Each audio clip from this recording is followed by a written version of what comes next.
Shalom alaikum Bapak Ibu, para sahabat, saudari-saudari, adik-adik yang terkasih dalam Tuhan, kembali bersama saya, Victor Kristianto, dalam acara Renungan Second Coming Channel. Bapak Ibu yang terkasih, pada renungan kali ini izinkan saya membacakan dari ucapan bahagia yang merupakan bagian dari khotbah di atas bukit yang dianggap oleh banyak orang sebagai salah satu bagian yang sangat baik, sangat menguatkan dari berita Injil menurut Matius ya. Saya bacakan ucapan bahagia dari Matius 5 ayat 1 sampai 12. Bapak Ibu, para sahabat, adik-adik juga boleh mengikuti dari gawai ataupun dari Alkitab masing-masing. Matius 5 ayat 1 sampai 12.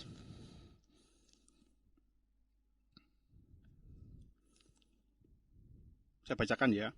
Ketika Yesus melihat orang banyak itu, naiklah ia ke atas bukit, dan setelah ia duduk, datanglah murid-muridnya kepadanya.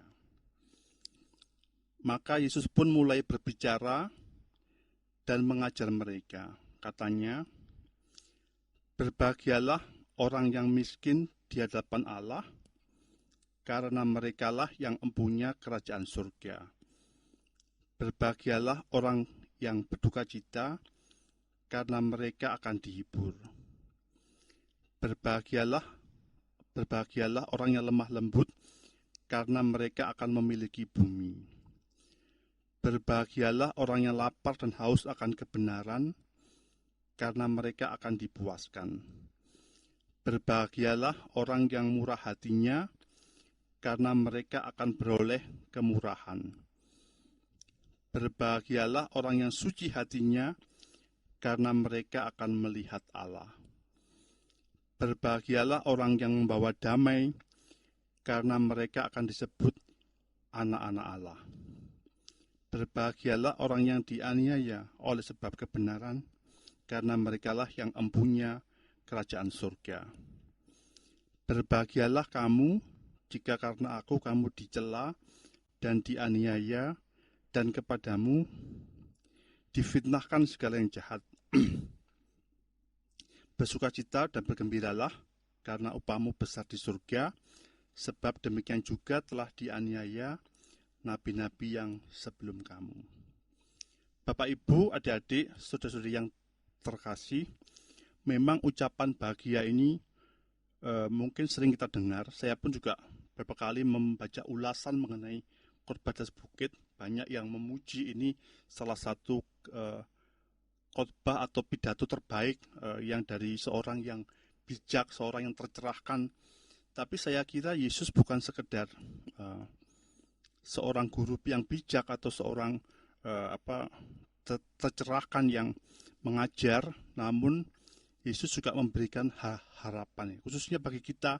Mungkin ada di antara Bapak Ibu, saudara yang mengalami ada saudara-saudara atau keluarga yang mungkin baru dipanggil Tuhan, mungkin karena COVID atau penyakit lainnya, mungkin sedang keadaan berduka, mungkin bahkan orang-orang terdekat yang Tuhan panggil, sehingga kita mengatakan, Tuhan, kenapa kok COVID ini nggak selesai?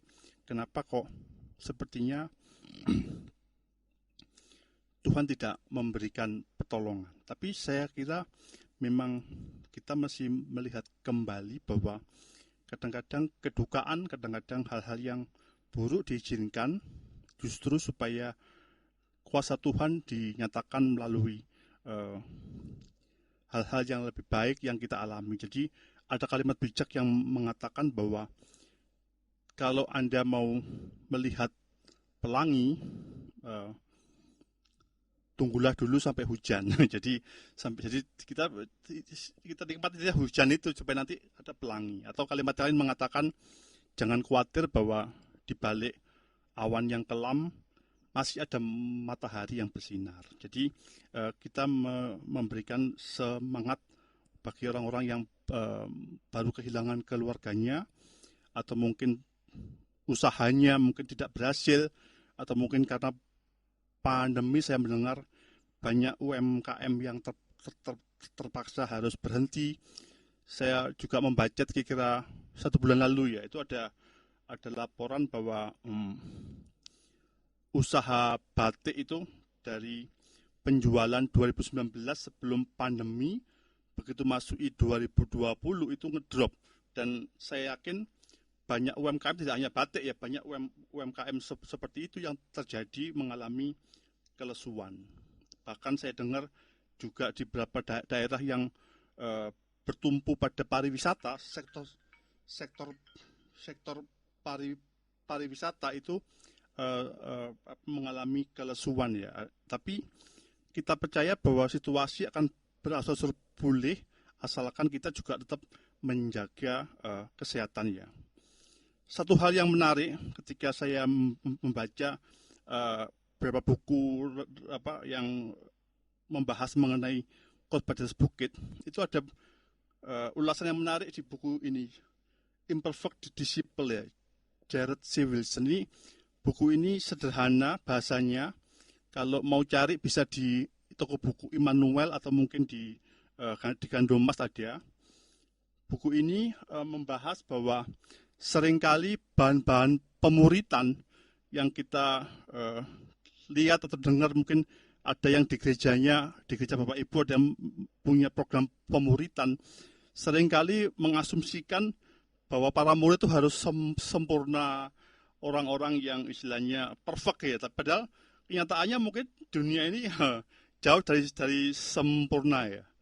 Bahasa matematiknya begini, kalau seringkali orang menganggap zaman dulu, zamannya para filsuf Yunani itu, dunia itu ada yang mengatakan seperti kerupuk, makanya muncul teori flat earth ya, teori bumi datar. Lalu berkembang bumi diasumsikan bulat ya, tapi saya kira bulat juga nggak benar. Atau muncul lagi teori bumi itu elipsoid ya, seperti elips tapi yang tidak sepenuhnya bulat ya, bukan seperti bola kaki, itu bukan seperti itu.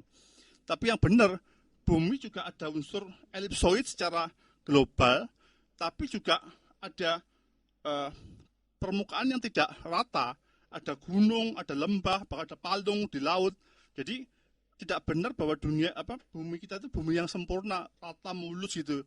Bulan juga begitu, kalau lihat foto-foto bulan atau di Mars juga banyak tepi-tepian tidak rata, ada kawah segala macam. Jadi benda-benda tersebut meskipun diciptakan oleh Tuhan juga diciptakan dengan tidak sempurna. Demikian juga manusia seperti kita, justru dalam ketidaksempurnaan itulah kita mesti belajar mengikut Tuhan. Nah, yang menarik di buku ini adalah ada judul yang menarik bahwa Injil itu tidak hanya untuk Injil orang-orang sempurna, tapi justru orang-orang yang dianggap sebagai, kalau bahasa sehari, orang-orang yang dianggap sebagai pecundang dalam masyarakat. Justru kalau kita baca ucapan bahagia itu, siapa yang menjadi pendengar Tuhan, murid-muridnya itu. Jadi kemungkinan orang-orang Yahudi yang waktu itu dijajah oleh Romawi, bertahun-tahun dengan jajah, dan mungkin mereka mengharapkan seorang Mesias, seorang pembebas bagi bangsa mereka. Namun Yesus justru mengatakan bahwa Tuhanlah yang menjawab doa-doa mereka, berbahagialah orang berjuru duka dan sebagainya. Jadi Injil diberitakan pertama-tama untuk orang-orang yang sepertinya tidak punya harapan, orang-orang yang sepertinya kalau bahasanya Jared Wilson ini, orang-orang yang kalau kita melihat tumpukan surat ya, mau di ACC sama pejabat tuh surat yang paling bawah, jadi tunggirannya mungkin baru tahun depan di ACC permintaannya. Jadi berbahagialah kita bahwa Tuhan tetap mendengar dalam segala kesulitan maupun segala ketidaksempurnaan hidup. Meskipun kita merasa seperti tidak berpengharapan, tapi ucapan bahagia ditujukan untuk Bapak Ibu, orang-orang yang kehilangan, orang-orang yang berduka, supaya nanti suatu hari nanti kita akan melihat bagaimana Tuhan menghiburkan Bapak Ibu. Demikian berita sukacita untuk hari ini, bahwa Tuhan senantiasa menghibur orang yang lemah. Bahkan kalau secara guyonan ya, kita bisa katakan bahwa Tuhan itu dekat dengan orang yang kepepet ya. Jadi kalau Ibu perhatikan banyak kesaksian ya orang-orang yang mungkin usahanya bangkrut lalu kembali pada Tuhan lalu pelan-pelan dipulihkan. Mungkin dipulihkannya juga tidak akan cepat ya, mungkin perlu waktu.